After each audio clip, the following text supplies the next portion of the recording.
오늘 우리는 장사된 지 사흘 만에 죽은 자 가운데서 다시 살아나셨으며라고 하는 사도신경 부분 중에서 장사 지낸 바 되사라고 하는 부분을 나누게 될 거예요.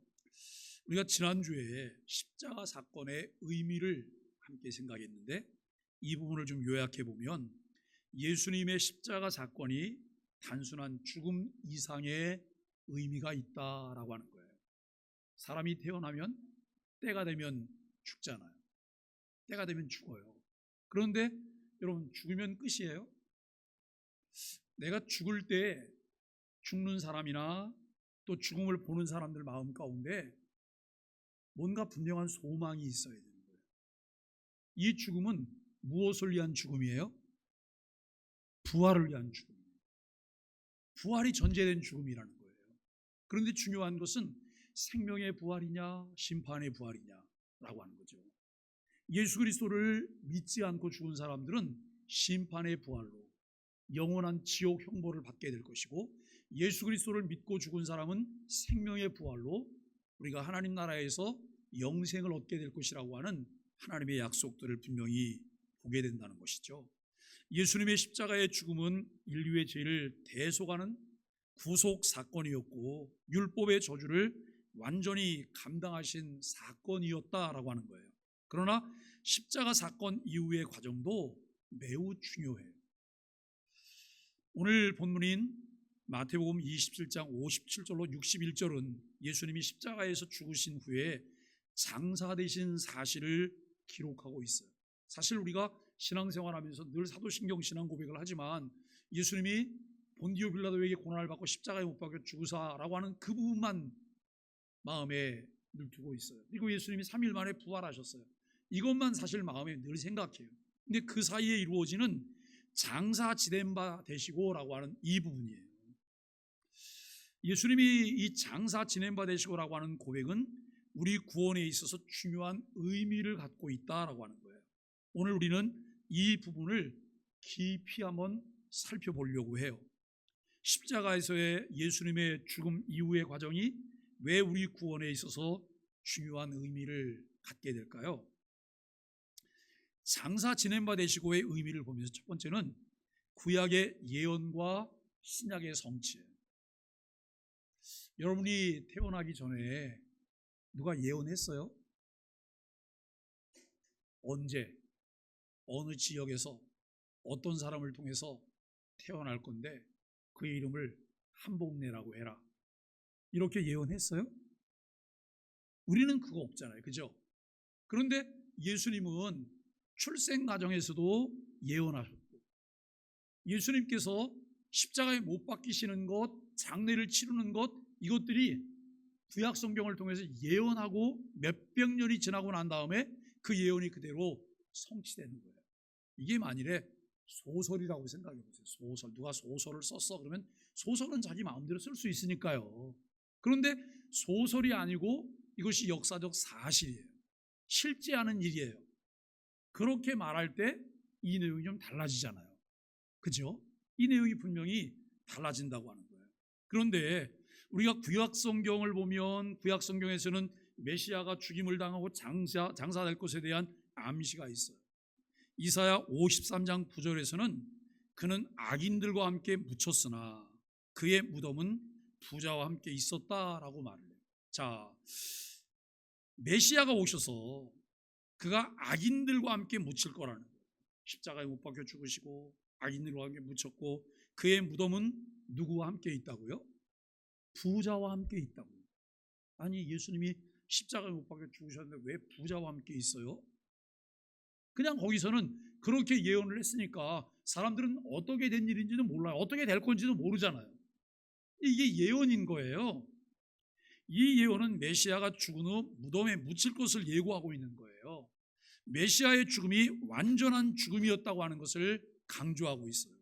신약에서는 이 예언이 정확하게 성취되었는데 마태복음 27장 57절로 61절에서 예수님의 시신이 아리마대 사람 요셉이라는 부자의 무덤에 묻힌 사건을 기록하고 있다는 거예요. 그러니까 여러분, 몇백 년 전에 예수님이 무덤에 묻힐 것인데 부자와 함께 있을 거라고 예언되었어요. 근데 몇백 년 후에 예수님이 십자가에 못 박혀 죽으셨어요. 그런데 누군가가 나타났어요. 나타나서 그 시신을 달라고 얘기해요. 근데 여러분, 그 당시에 예수님이 십자가 처형을 받았잖아요. 십자가 처형을 받았으니까 누군가 와서 그 시신을 가져가겠다고 말하는 것도 용기가 필요해요. 불이익을 당할 수 있거든요. 그런데 아리마대 사람 요셉이 와서 그 시신을 달라고 얘기해요. 근데 그가 부자예요. 자기가 나중에 쓰려고 새 무덤을 준비해 놨어요. 그리고 그 무덤에 예수님이 장사되었어요. 우리는 성경에서 예언했던 것이 때가 되어서 어떻게 성취되는 것을 잘 추적해서 볼 수만 있다면, 이것을 볼 수 있는 사람들은 예수를 안 믿을래야 안 믿을 수가 없어요. 왜냐하면 어쩌면 이렇게 정확하게 일들이 진행되고 있을까? 사람이라면 할 수가 없잖아요. 몇백 년 전 일을 어떻게 사람이 그걸 이룰 수 있어요? 아, 이 배후에 누가 계시구나. 그분이 하나님인 것 같아. 막연하게 생각하는 것이 아니라 성경을 통해서 구체적으로 그와 같은 내용들을 배우게 되는 거예요. 이 사건은 예수님이 정말로 죽으셨고 그분의 죽음이 실제였다라고 하는 거예요. 구약의 예언대로 예수님은 죽으셨고 부자의 무덤에 묻히셨어요. 이로써 구약의 메시아 예언이 신약에서 완벽하게 성취되었다는 거예요. 예수님이 부자의 무덤에 묻히신 사실이 구약의 예언을 어떻게 성취하였으며 우리에겐 어떤 신앙적 확신을 줍니까? 라고 하는 질문이에요. 이 질문에 스스로 한번 대답을 해보세요.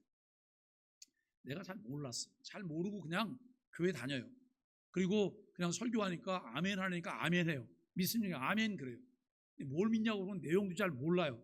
그런데 이런 것들을 하나하나 잘 배워서 알고 깨닫게 됐어요. 그때는 내가 신앙생활이 좀 달라지잖아요. 확신을 갖게 되잖아요.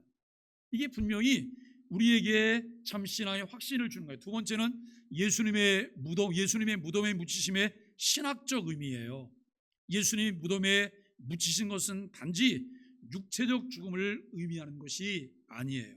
이것은 신학적으로 중요한 의미를 담고 있는데, 예수님께서 장사되신 것은 그분이 완전한 죽음을 경험하셨다고 하는 것을 의미하고 있어요. 예수님이 이 땅에 태어나실 때 예수님은 좀 특별한 방법으로 태어나셨잖아요. 성령으로 잉태되셨죠. 그런데 그분이 우리와 똑같은 사람으로 오신 거예요. 우리가 똑같은 사람으로 오셨어요. 그분은 하나님이시지만 우리가 똑같은 사람으로 이 땅에 오신 거예요. 그 태어나는 이 생육 방법은 달라요. 성령으로 잉태되셨어요. 그런데 우리가 똑같은 사람이셨어요. 자, 예수님이 십자가에서 못 박혀 죽으셨어요. 그분도 우리가 똑같이 죽으신 거예요. 이 죽었다고 하는 분명한 사실, 이는 예수님의 죽음이 인간의 죄를 완전히 담당하셨다고 하는 것을 보여주는 거예요. 우리가 죽는다 그러면 왜 죽는 거예요? 처음 사람 아담에게 하나님이 하셨던 약속이 있잖아요. 선악과를 먹는 날에는 정령 죽으리라. 그러니까 우리의 죽음은 무엇의 결과예요? 불순종의 결과예요. 예수님의 죽음이 불순종의 결과일까요? 아니에요. 불순종하고 영원히 지옥 형벌을 받아야 되는 우리들을 위한 대속의 죽음이에요. 율법의 요구를 예수님이 대신 지시고 온전히 그 일을 담당하셨다는 거예요. 예수님은 단순히 육체적으로 죽은 것이 아니라 우리의 죄에 대한 모든 형벌을 감당하시고 그 형벌의 결과인 죽음을 철저히 경험하셨어요. 칼빈은 기독교 강요에서 예수님의 장사됨이 그분의 죽음이 진정한 죽음이었음을 증명하고 있다는 거예요. 자, 제가 조금 전에 말씀을 드렸던 내용 잘 기억해 두세요. 우리는 왜 죽는 거라고요? 우리가 죽는 것은 율법의 요구예요. 불순종에 대한 죄에 대한 대가예요. 그렇죠? 예수님의 죽음은 죄에 대한 대가예요? 당연히 죄에 대한 대가죠. 누구의 죄? 우리의 죄. 율법의 요구에 의한 우리의 죄를 예수님이 대신 담당하신 거예요. 의인이 죽는 거예요. 의인이지만 여러분, 그에게 뭐가 다 전가됐어요? 죄가 다 전가됐어요. 이 구약의 제사장들이 제물을 잡을 때 제물머리에다가 안수해요. 안수의 의미가 뭐예요? 제사를 의뢰한 사람의 죄가 그에게 전가된 거예요. 그래서 그 제물이 대신 속죄 제물이 되는 거예요. 예수님께서 우리 모두의 죄를 대신 짊어지시고 십자가에 죽으셨어요. 의인이 죄인이 되어서 죽으신 거예요. 그런데 죄인인 우리는 예수님의 죽음 때문에 우리가 무엇이 된 거예요? 의인이 되었어요. 그 사실을 믿으세요? 그렇다면 이제는 우리가 누구처럼 살아야 되는 거예요? 예수님처럼 살아야죠. 예? 예수님께서 이 땅에 오셔서 우리를 위하여 죄인이 돼서 죽으셨잖아요. 죄인인 우리들이 늘 죄인으로 살아야 되는데 예수님 때문에 우리가 의인이 되었잖아요. 그렇다면 의인된 우리에게 필요한 것이 무엇일까요? 이제는 예수님처럼 사는 것이 우리에게 필요해요. 여러분, 빌 헬무스 아브라켈이라고 하는 사람은 그리스도인의 합당한 예배에서 예수님의 장사됨이 구속의 과정에서 필수적이라는 것을 설명해요. 그리스도께서 우리의 죄로 인해 죽으시고 장사되었다고 하는 사실을 강조하고 있다는 거예요. 세 번째는 하나님의 주권과 섭리로 이 부분을 이해해요. 하나님의 주권과 섭리로 이해할 때 예수님의 장사됨은 그분의 대속사역의 완성을 보여주고 있는 거예요. 어느 날 갑자기 예수님이 십자가에 죽은 게 아니에요. 이것은 하나님의 주권적인 계획 가운데 정말 긴 시간을 보내면서 하나님이 계획하셨어요. 그러다가 하나님께서 이 일을 이루신 거예요. 여러분, 하나님이 우리를 사랑하신대요. 그런데 우리를 사랑하신다는 말이 얼굴을 보니까 이뻐 보여서 여러분 그때 사랑하신다 그런 거예요? 아니에요. 철저하게 계획적인 거예요. 철저하게 우리를 위하여 모든 것을 내어주시는, 이 모든 대가를 다 지불해 주시는 사랑으로 우리를 사랑하시는 거예요. 자, 옆 사람을 한번 보세요. 옆 사람을 보고 이렇게 한번 질문하세요. 제가 사랑스럽습니까? 동건여고 하영인 하지 말고 동건여고 하영인 하지 말고 제가 사랑스럽습니까? 이렇게 물어보셨어요? 그러면 이렇게 또 이야기하세요. 저는 권사님이 사랑스러워요. 집사님이 그렇게 한번 얘기해 보세요.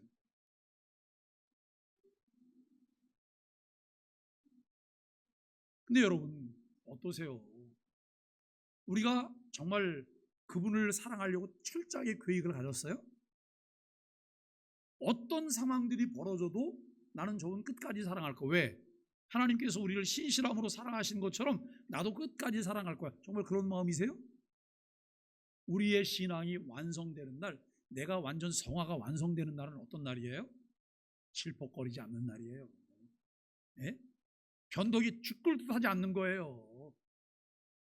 우리가 정말 꼴도 보기 싫은 사람이 생기잖아요. 그러면 주님에게 이렇게 기도하죠. 하나님, 꼴도 보기 싫은 사람이 생겼어요. 주님도 나를 꼴도 보기 싫다고 말씀하세요. 이렇게 말해야 되는 거 아니에요? 주님은 나를 늘 사랑해 주셔야 되는데 왜 나는 꼴 보기 싫은 사람이 있는 거예요?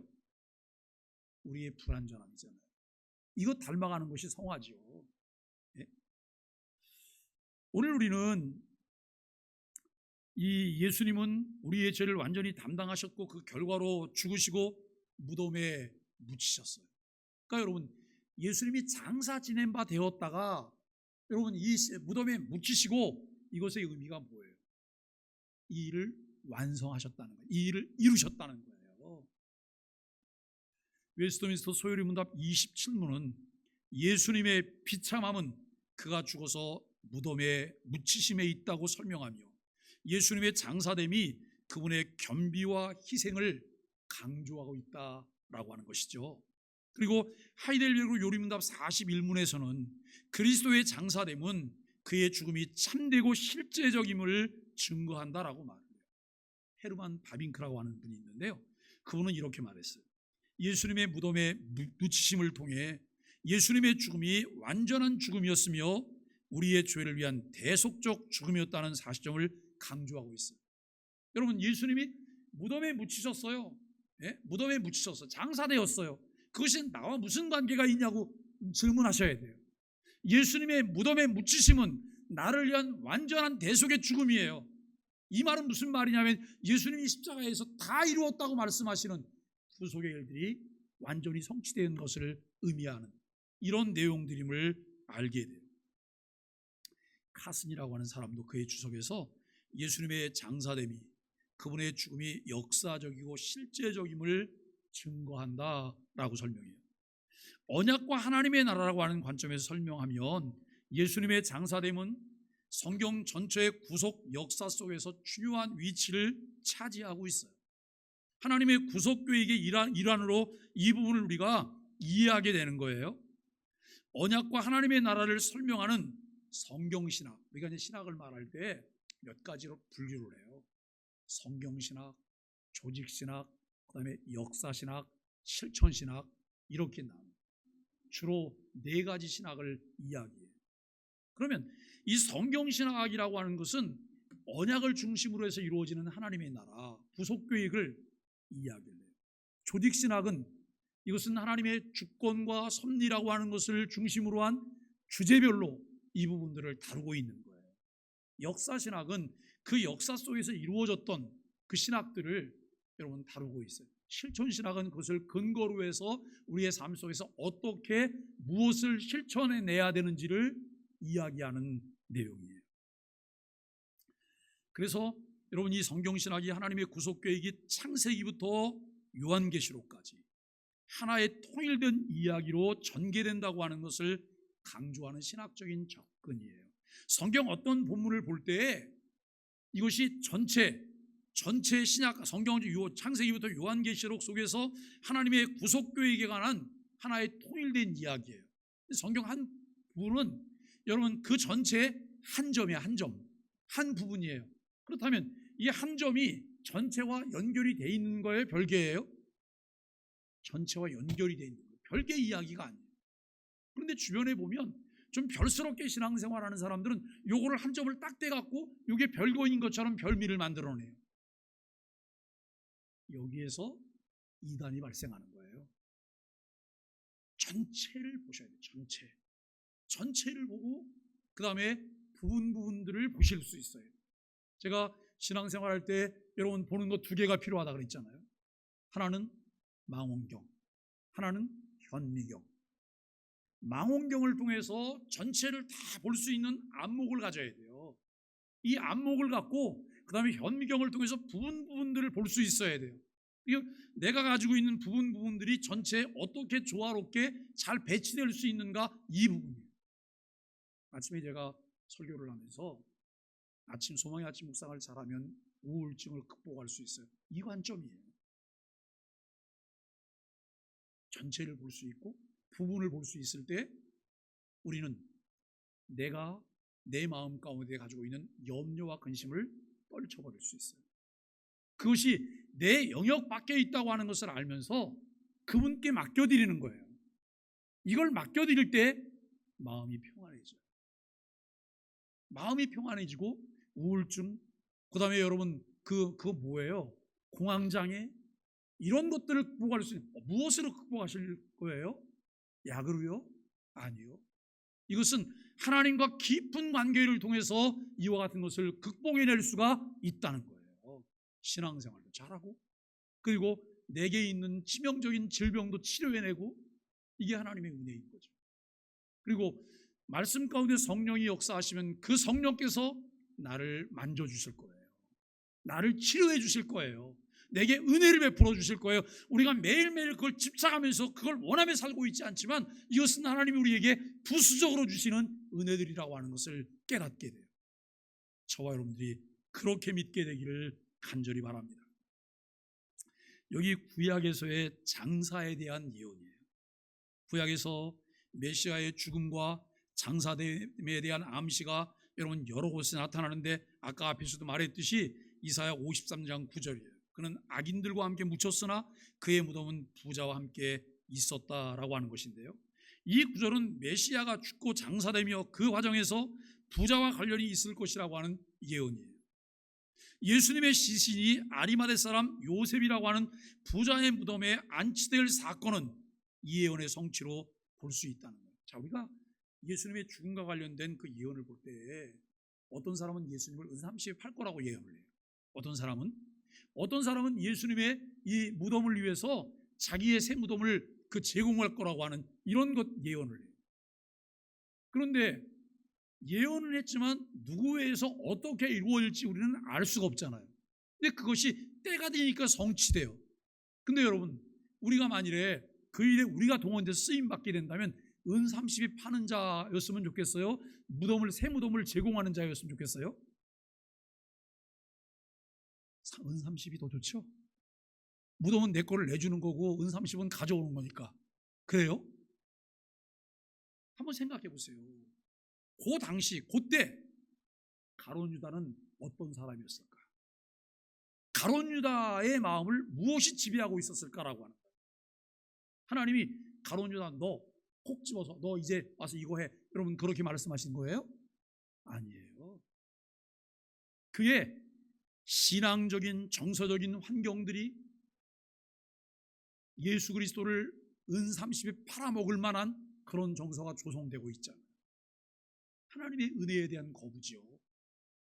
이 아리마대 요셉은 자신의 신분을 생각해 볼 때 여러분 가서 당당하게 예수님의 시신을 요구하기에 위험해요.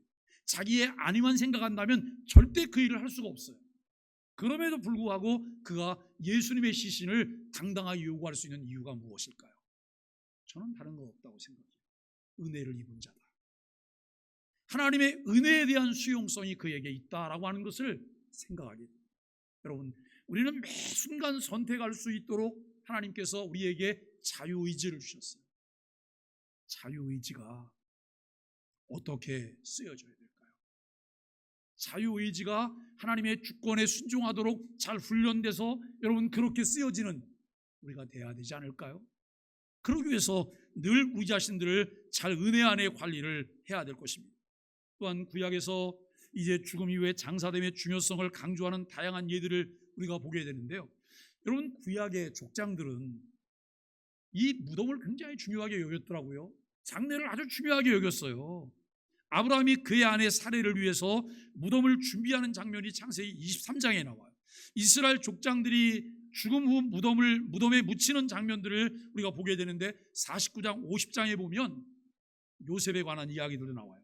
그리고 에스겔 37장에 보면 마른 뼈의 환상 등은 장사됨이 인간 죽음 후 중요한 신학적 사건임을 가르쳐주고 있다라고 하는 거예요. 이러한 구약의 배경을 고려할 때 예수님의 장사됨은 메시아로서의 그분의 죽음이 진정한 죽음이었다고 하는 것을 증명하고 하나님의 구속 계획 속에서 반드시 필요한 사건으로 자리 잡았다는 거예요. 예수님이 십자가에 못 박혀 죽으시고 3일 만에 다시 살아나셔서 40여일 계시다가 여러분 하나님 나라로 가셨어요. 그 이후에 교회가 시작이 되었잖아요. 기독교 역사 속에서 무수히 많은 논쟁들과 회의를 통해서 성경의 내용들이 정리가 돼요. 교리가 만들어져요. 제가 이 사도신경을 하면서 여러분 많이 인용하고 있는 웨스트민스터 신앙고백서나 그리고 여러분 소요리문답, 대요리문답, 그리고 하이델베르그 요리문답 이런 것들이 그 과정들 속에서 만들어진 거예요. 끊임없이 논란이 있어요. 왜냐하면 사람이 무지하다 보니까 열심은 있는데 엉뚱한 것들을 만들어내요. 그러다 보니까 그것이 교회 안에서 문제 제기가 되는 거예요. 저분 열심히 하는데 저거 이단 같아. 성경이 가르치는 바가 아니야. 그러면 여러분 그것을 모여서 회의하고 검토를 하고 성경을 통해서 확인하고 이런 작업을 통해서 그에게 이야기하는 거예요. 이것은 이렇게 해서 이것은 잘못된 거예요. 근데 본인이 굽히지 않아. 충분한 자료를 가지고 설득했음에도 불구하고 굽히지 않아요. 여러분 그러면 교회가 그에 대해서 어떻게 해요? 이단이라고 공시하며 정지하는 거예요. 이단이라고 멀리하라고 가까이 하지 말라고. 근데 어떤 사람이 내가 아직 잘 몰라서 그런 결정을 했어요. 그런데 지금 이렇게 확인해 보니 제가 잘못 이해한 것이었네요. 그래서 여러분 그분이 교정이 가능해져요. 이분을 교회가 이단이라고 정죄해요? 아니에요. 교회는 그런 과정들을 통해서 정통교리들이 만들어지는 거예요. 정통교리들이. 우리 주변에 안산에도 보면 너무 이 무질서한 부분이 많아요. 무질서한 부분들이. 우리 이단 대책위원회가 모이면 거기에 많은 제보가 들어와요. 어떤 교회, 어떤 다 이야기들이 들어와요. 그런데 그것은 보면 너무나 간단한 거예요. 왜냐하면 이분들이 신학적인 배경이 없으세요. 신학적인 배경이. 그저 누가 좋다고 하면 그걸 다 받아들이는 거예요. 네? 누가 뭐가 좀 좋다, 요거 하니까 좀 사람들이 좀 잘 모이는 것 같다. 사실 교회가 어느 정도나 이 부흥에 대해서 갈망하냐면, 부흥한다면 양잿물도 먹을 거라는 거예요. 이 말이 무슨 말이에요? 부흥에 그렇게 목마른 거예요. 근데 진짜 부흥이 뭔가요? 사람 많이 모이게 하는 거요? 제가 지난주에도 그런 말씀 드렸잖아요. 목사님이 숫자를 많이 모으려면 뭐가 좀 보인다고 얘기하세요. 뭐가 좀 보인다고, 뭘 좀 봤다고. 제가 그죠, 최옥순 집사님 만난 집사님 오늘 새벽에 기도하는데 하나님께서 왜 이런 걸 보여줬는지 모르겠어요. 저 집사님 가만히 보니까 집사님이시더라고요. 이렇게 말하면 최옥순 집사님이 저 목사님 별 이상한 소리를 다 안 해, 그렇게만 생각하실 거예요? 아니잖아요. 저 담임 목사가 평상시에 잘 믿죠, 신뢰하는 목사인데 그런 얘기를 할 때는 정말 하나님 보여주셨나? 이거 생각하잖아요. 그런데 여기에 사람들이 많이 넘어가는 거예요. 그러니까 이렇게 기도하세요. 하나님, 담임 목사님이 저에 대해서 무슨 말씀을 하시면 제가 당사자니 제게도 그 부분에 대해서 확인하고 깨달을 수 있는 기회를 주세요. 이게 맞잖아요. 그죠? 담임 목사님이 얘기하니까 나는 모르는 세계야, 그리고 그냥 다 무시하면 또 안 되잖아요. 그게 진짜일 수도 있으니까. 그래서 정말 지도자는 일이 신중한 거예요. 어려운 거예요. 그런데 꽤 많은 사람들이 쉽게 뭘 봤다고 얘기해요. 어떤 현상들을 자꾸 얘기해. 그 현상이 도대체 왜 필요한 거예요? 네? 우리는 정말 하나님의 은혜 가운데 하나님이 주시는 은혜 속에서 내가 살아야 되는데, 그러기 위해서 우리에게 정말 필요한 것이 뭘까? 성경이 뭘 말하고 있을까? 그것을 왜 말할까? 아까 얘기했듯이 하나님의 구속 계획 속에서 이 언약을 중심으로 한 하나님의 나라를 이루어가는 과정 가운데 필요한 한 점 한 점 부분들인데, 이것을 떼어놓고 완전히 다른 세계처럼 이야기를 해서는 안 될 것이라고 하는 것이죠. 신약에서의 성취를 보시면 신약 성경에서는 예수님의 장사됨이 실제로 이루어진 사건을 기록하고 있어요. 마태복음 27장 57절로 61절에 아리마대 사람 요셉이 예수님의 시신을 내려서 부자의 무덤에 안치되는 장면은 이사야 53장 9절의 성취로 이해를 하게 되는데, 이 사건이 중요하기 때문에 사복음서 다 나오는 그런 사건이에요. 이는 예수님께서 실제로 죽으셨음을 명확하게 증명할 뿐만 아니라 그분의 죽음이 상징적인 것이 아닌 완전한 인간의 죽음임을 나타내고 있는 거예요. 예수님의 무덤에 묻히심은 그분의 죽음이 역사적이고 구속사적인 사건이라는 것을 분명히 증거하는 요소임을 우리에게 알려주죠.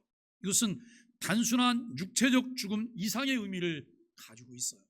신학의 저자들은 예수님의 장사됨을 통해서 그분이 실제로 죽음을 경험하였고, 이는 부활의 전조이자 구속의 완성을 위한 필수적인 단계임을 강조하고 있어요.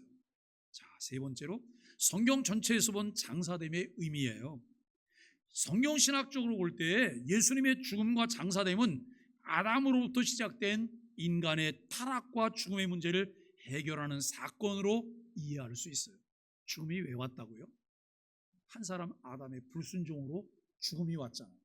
그런데 두 번째 아담이라고 말할 수 있는 예수 그리스도의 오심으로, 그가 십자가의 죽으심으로 이 죽음의 문제가 해결이 되었어요. 그런데 그리스도께서 십자가의 죽으심으로 죽음의 문제가 해결이 되었음에도 불구하고 사람은 한 번 죽는 것은 다 죽게 되는 거예요. 죽게 되지만 우리는 그 죽음을 받아들이는 자세가 좀 달라야 되지 않아요? 예수 믿지 않는 사람들이 만나는 죽음과 예수 믿지 않는 사람들은요, 죽지요. 그럼 망했다 그래요. 예? 망한 거라고 말해요. 망한 거라고. 그런데 우리 예수 믿는 사람들이 죽었어요. 이건 망한 게 아니에요. 하나님의, 다시 한번 저를 한번 따라해 주세요. 하나님의 놀라운 축복이다. 그렇게 믿으세요? 번호표를 받은 거예요. 내가 죽음을 만나게 됐어요. 죽음을 만났을 때 그 죽음은 이 세상에서의 나의 모든 수고와 고통을 종결짓게 하는 거예요. 그리고 그 너머에 소망의 나라를 바라보며 소망의 나라로 가게 하시는 거예요. 그러니 하나님께서 너 이제 임종이 가까웠어 그러면 여러분 그때는 없던 인도에서 하나님 감사합니다 하고 소리 질러야 되는 거예요. 드디어 때가 왔다 라고 얘기를 해야 되는 거예요. 그게 하나님의 은혜잖아요. 사는 것도 감사하고 죽는 것도 감사하고 이게 그리스도인의 사생관이에요. 근데 여러분 교회를 오래 다녔는데 이런 하나님에 관한 지식이 없는 사람들은요 그냥 누가 죽으면 가서 그냥 무조건 가서 슬픈 척해요. 슬픈 척 해야 되니까. 그게 아니고 우리가 달리 이 부활이라고 하는 소망을 가진 죽음을 바라보는 은혜가 우리에게 있어야 된다라고 하는 것입니다. 아담의 타락으로 인해서 죄와 사망이 세상에 들어왔어요. 이 죽음의 문제는 예수님의 죽음을 통해 해결이 됩니다. 예수님의 장사됨은 그분이 인간의 죽음을 완전히 경험하셨다는 사실을 우리에게 보여주고 있어요. 그분은 단순히 죽은 것이 아니라 죽음의 모든 결과를 감당하시고 인간의 죄에 대한 하나님의 공의를 완전히 만족시키셨어요. 여러분 죽음은 축복이에요. 그러나 늘 죽음에 관해서는 하나님께 이렇게 기도해야 돼요. 하나님 죽음도 덕이 되게 하시고 죽음도 전도가 되게 하시고 죽음도 하나님께 영광이 되게 해주세요. 이 기도하셔야 돼요. 왜요? 내가 어떻게 죽느냐에 따라서 사람들의 입에 많이 오르내리잖아요. 사고사로 죽었어요. 이걸 축복이라고 사람들은 말하지 않아요. 그죠? 어린데 여러분 병사했어요. 이거 축복이라고 말하지 않잖아요. 늘 하나님께 이렇게 기도하죠. 하나님 기한전에 떨어지지 않게 하시고 수명을 다하게 하시되 은혜스럽고 덕스럽고 그리고 하나님께 영광이 되고 복받은 자의 죽음을 맞이하게 해주세요. 이 기도 우리가 해야 되는 거예요. 늘 하나님께 이렇게 기도하세요. 하나님 죽음 이전에 기억력이 흐려지지 않게 해주세요. 치매에 걸리지 않게 해주시고 건강하게 해주시고 정신 멀쩡하게 해주시고 하나님의 영광을 찬양하다가 주님께 부름을 받게 해주세요. 이 기도 꼭 하셔야 돼요. 이게 남의 기도 아니에요. 내 기도예요. 우리가 서로를 그렇게 격려하셔야 돼요.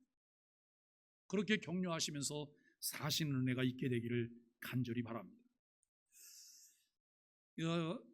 그래서 우리가 이 부분을 보면서 예수님의 장사됨은 부활의 전조로서 중요한 역할을 한다는 거예요. 예수님이 무덤에 붙이셨다는 것은 그분의 부활이 실제로 죽음을 이기는 승리임을 보증하고 있어요. 예수님이 완전히 죽으셨고 무덤에 묻히셨기 때문에 그분의 부활은 단순히 영적인 승리가 아니라 실제 죽음을 극복한 사건임을 강조하고 있다는 것입니다. 여러분 구속사적 관점에서 본 예수님의 무덤에 묻히심의 의미를 우리가 살펴보면 구속사적인 관점에서 예수님의 장사됨은 그분의 죽음이 우리의 죄를 완전히 해결했다고 하는 상징적 의미를 갖게 돼요.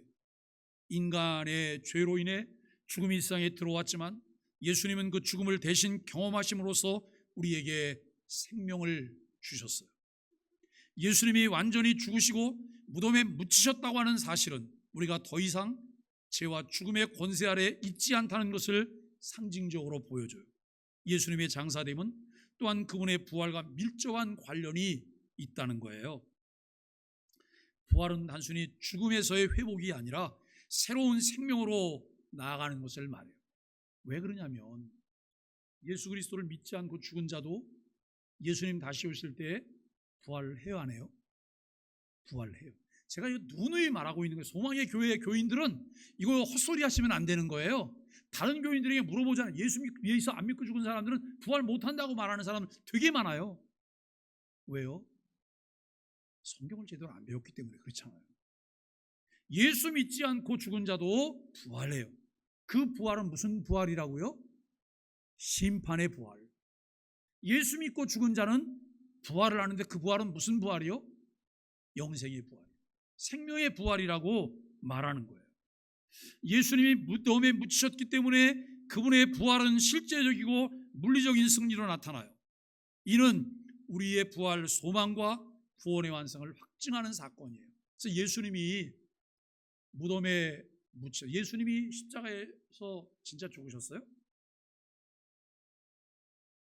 다른 사람들과 십자가 처형하는 방법이 조금 달랐어요. 다른 사람들은요, 십자가에 매달리고 마지막에 사망을 확인하기 위해서 뭘 했어요? 뼈를 꺾었어요. 뼈를 꺾었는데 예수님은 뼈를 꺾지 않았어요. 왜냐하면 구약 성경에 예수님 뼈가 꺾이지 않을 거라고 하는 것도 예언되어 있어요. 그럼 예수님의 사망은 어떻게 확인했어요? 병사가 와서 창으로 예수님 옆구리를 푹 찔렀어요. 그랬더니 물과 피가 동시에 다 쏟아져요. 이것을 현대 의사들이 여러분 사망 진단을 내렸는데 심장 쇼크사의 결과라는 거예요. 사망 판정을 그렇게 내려요. 예수님이 죽은 것을 보고 십자가에서 내려갔고 무덤에 장사해요. 그런데 그 당시에 설이 난무했어요. 기절설, 그 다음에 도적설, 이런 것들이 난무했어요. 예수님이 실제로 죽은 게 아니야. 기절한 거야. 기절했다가 예수님 깨어날 거라는 거예요. 그리고 또 하나는 사람들이 예수님 시신을 훔쳐갈 거야. 그리고 예수님 살아났다고 말할 거야. 여러분 이렇게 말했어요. 그래서 예수님을 무덤에다가 장사하고, 우리하고는 무덤이 좀 다르잖아요. 돌 무덤을 파고 시신을 넣고 앞에 이제 큰 돌로 다 막아요. 그런데 거기 인봉을 했어요. 누구도 이것을 움직이지 못하고 인봉을 하고, 그리고 병사들이 그걸 지켰어요. 누가 훔쳐갈까 봐. 이런 과정들을 우리가 보면서 이 예수님의 부활이 우리의 부활 소망과 구원을 완성하는 확증의 사건인데요. 성경신학적 관점에서 예수님의 장사됨은 구속사적 흐름에서 중요한 역할을 해요. 구약의 예언은 신약에서 성취되었고, 예수님의 무덤에 묻히심은 그분의 죽음이 실제적이고 구속사적인 사건이라고 하는 것을 나타내는데, 이는 우리의 구원이 완전하고 그분의 부활이 생명의 승리를 상징하는 중요한 사건임을 보여줘요. 아까 아이들이 여기 들어와서 앉아있다가 갔잖아요. 오늘 오후에는 아이들이 자기네가 못 들어온다. 왜냐하면 오후에 4시에 안산 그리너스 축구를 보러 가야 되기 때문에 자기는 못 보고 가야 된다고. 근데 왔어요. 왔다가 시간 3시 좀 지나니까 거기 가야 되니까 이제 간 거예요. 근데 이 아이들이 저한테 자꾸 뭐라 그러냐면, 목사님 뭐 사주실 거예요? 제가 그래서 딱 한마디 했어요. 니네들하고 나온 기준이 달라. 니네가 뭘 사달라고 자꾸 얘기하면 내가 사주려고 하는 것보다 훨씬 못한 걸 니네가 먹게 될 거야. 그냥 맡겨. 목사님이 알아서 사줄 테니까 맡겨. 그러면 훨씬 나은 거를 여러 차례 먹을 수도 있을 거야. 제가 이 이야기 그랬더니 딱 그 말을 알아들으니, 네 목사님 그렇게 하고. 근데 어떤 아이는 계속 물어봐요. 그러면서 목사님 뭘 사주시면 좋겠는데, 그 이야기를 해요. 그 아이들이 사달라고 말하는 게 뭐예요? 예? 엽떡, 떡볶이 이런 거예요. 근데 어떤 아이가, 목사님 고기도 사주세요? 이렇게 물어봐요. 맡겨 목사님한테. 예? 너희들하고 목사님 수준이 다르니까, 목사님은 한 번 해준다 그러면 반드시 해주니까. 그리고 운동장도 그냥 와서 사정사정해서 맨날 그렇게 거지처럼 쓰지 말고 관계를 잘 만들어서 언제든지 영구적으로 써. 그런데 주일날 여기서 사람들이 모이고 있을 때는 안 돼. 아까 난예배 끝나고 나니까 그때 올라가서 좀 자기네 사용하면 안 되네요. 안 돼. 오후 예배 다 끝나고 난 다음에 그때는 쓸 수.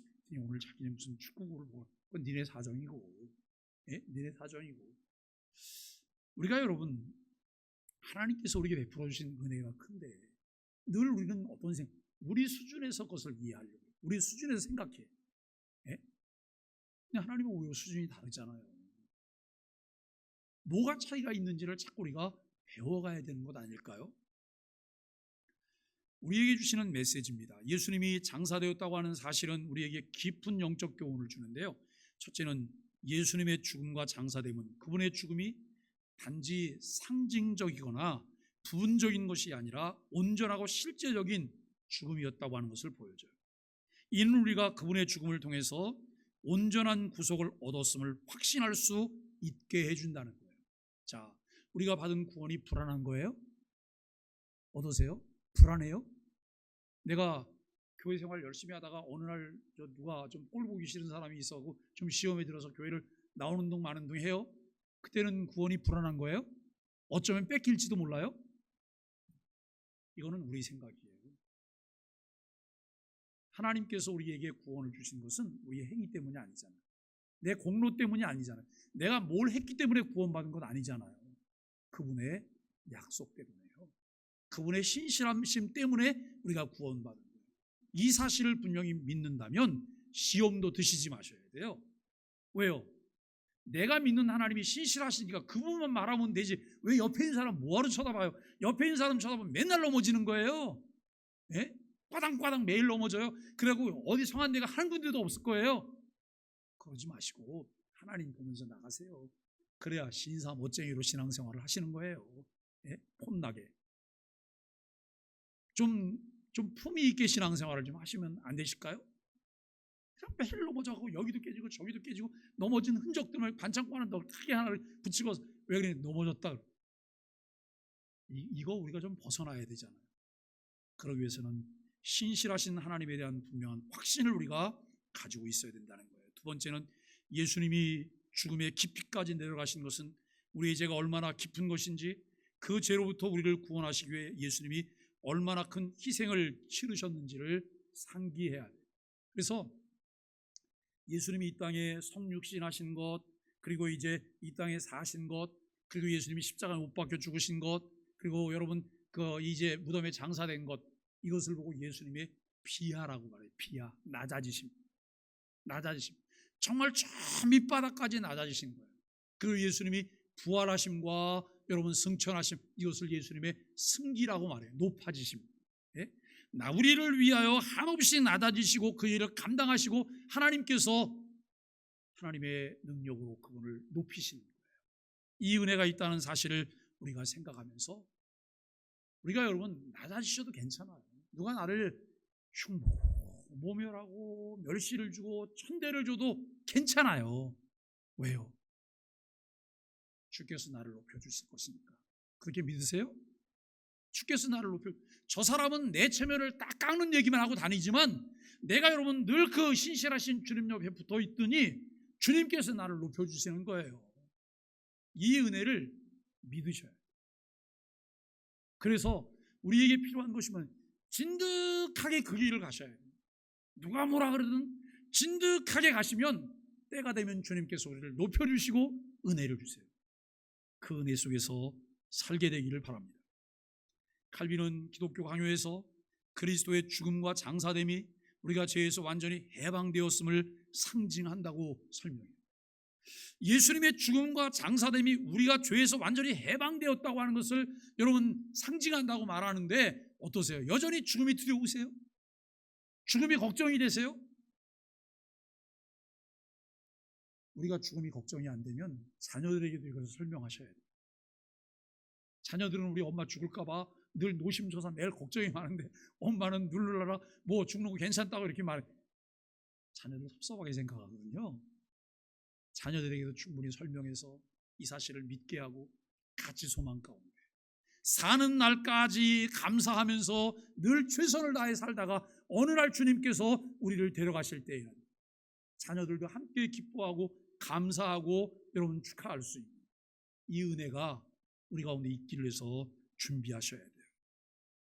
그분의 죽음이 우리의 죄를 다 담당하셨기에 우리는 더 이상 죄의 형벌을 두려워하지 않아도 된다는 거예요. 삶의 적용과 결단인데요. 우리는 예수님의 장사됨을 기억하면서 그분의 죽음이 우리의 죄를 완전히 해결했다고 하는 확신을 가지셔야 돼요. 예수님께서 죽으시고 장사되신 것은 우리의 죄에 대한 형벌을 감당하신 증거지요. 따라서 우리는 더 이상 죄의 짐을 지지 않고 자유롭게 하나님을 섬기는 삶을 살아가야 됩니다. 두 번째는 우리는 예수님의 겸비와 희생을 본받아 이웃을 섬기고 사랑하는 삶을 결단해야 돼요. 여러분, 내가 죄인이었는데 예수님께서 내 대신 죽었잖아요. 그죠? 우리는 예수님 때문에 대신 살았잖아요. 그렇다면 이제는 우리가 누구처럼 살아야 된다고요? 예수님처럼 살아야죠. 예수님처럼 살아야 돼요. 예수님의 겸비와 희생을 본받아서 이웃을 섬기고 사랑하는 삶을 결단하고 매일매일 그것을 실천해야 돼요. 내가 사랑해야 됨에도 불구하고 사랑하지 못하는 사람이 생겼고 사랑하지 못하는 사람 때문에 내가 이런 걸 당연하게 생각한다면 이게 우리에겐 저주예요. 내가 누구를 사랑해야 되는데 사랑하지 못하는 것 때문에 마음이 아파야 돼요. 그것 때문에 하나님께 기도해야 돼요. 만일에 금식해야 된다면 그때 금식해야 되는 거예요. 하나님, 내가 아무개 사랑하고 있지 못해요. 그리고 하나님, 아무개를 자꾸 미워하는 마음이 생기면 아무개 이야기를 자꾸 하게 돼요. 이거 내가 금식하면서 떨쳐내야 될 거잖아요. 그런데 여러분, 금식한다고 떨쳐내질 것 같아요? 하나님의 손에 잡혀야 되는 거예요. 은혜가 내 마음을 다스려 주실 때 내가 아멘하고 그 은혜의 영향력 안으로 들어가셔야 돼요. 그때 이것을 극복하며 이길 수 있다고 하는 것을 알게 돼요. 예수님께서 죽음까지 감당하신 희생적인 사랑을 기억합니다. 그래서 우리가 사람을 사랑하되 어떻게까지 사랑하셔야 돼요? 우리도 죽기까지 사랑하셔야 돼요. 죽기까지. 교회 오면 천국이어야 되잖아요. 교회 오면 천국이어야 되는 거예요. 교회 오면 모든 사람들이 좋아야 되는 거예요. 꼴 보기 싫은 사람이 있어 이렇게 들어오려고 이렇게 비껴가고 여기 앉으려고 그러다가 저쪽 가서 이거 아닌 거예요. 누구든지 가서 손을 붙잡을 수 있으셔야 돼요. 제가 보니까 교회는 이렇게 아무리 얘기를 해도 교회는 그렇게 가르치세요, 강조하세요. 나는 내 마음대로 살 거예요. 내 마음대로 살 거예요. 왜 주일날 은혜 받고 주일 끝나고 나면 여러분 한 주간 내내 고민하며 살아요? 고민할 필요가 뭐가 있어요? 그냥 불쌍히 여기고 긍휼히 여기면 되는 것이고 내가 잘못했으면 내가 잘못한 것에 대해서 내가 잘못했다고 말해야 돼요. 이게 하나님의 은혜예요.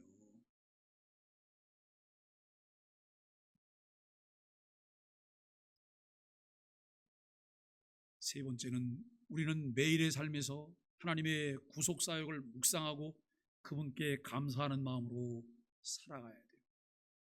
예수님의 장사됨은 우리의 죄가 얼마나 심각했는지를 상기시키며 동시에 그 죄에서 해방된 삶을 어떻게 살아가야 할지 결단하게 만들고 있다는 거예요. 자, 결론입니다. 오늘은 조금 시간이 40분이 넘어가는데 예수님께서 장사되신 것은 우리의 구원을 위해 필수적인 과정이었어요.